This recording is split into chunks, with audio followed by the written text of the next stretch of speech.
быйыл Кара Суу районунда ыйык Рамазан айында абдан жакшы орозо фитир топтолду. Тагыраак айтканда 40% Кара Суу райондук хатибиятына келип топтолду. Мунун көлөмү 1 миллион 426 миң сом акча болду. 10% тагыраак айтканда 346 миң сом акча муфтиятка которулду.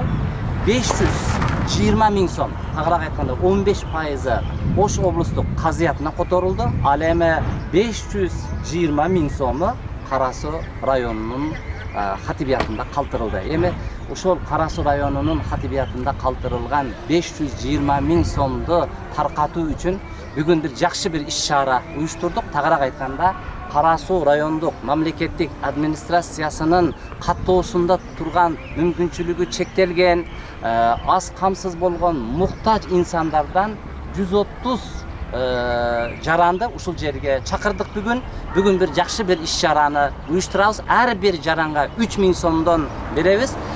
Бир шарты оорураак инсан бар экен, ал инсанга 10 миң сом беребиз. Тагыраак айтканда бүгүнкү күндө орозо фитирден 400 миң сом акчалай жардам берилет 131 инсанга.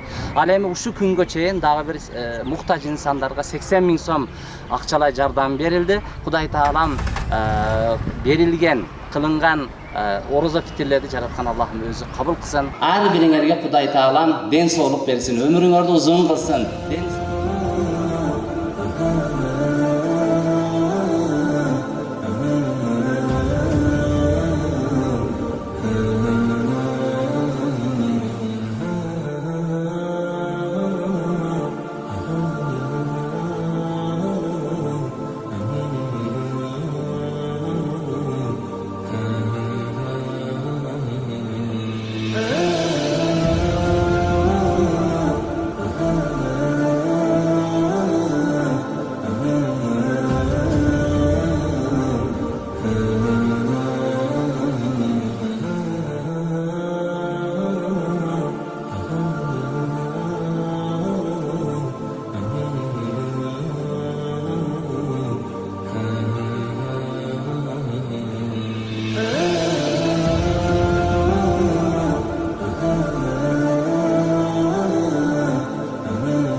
Кара Суу районунун жалпы имамдары Кара Суу райондук мамлекеттик администрациясынын алкыш баракчасы менен сыйланат.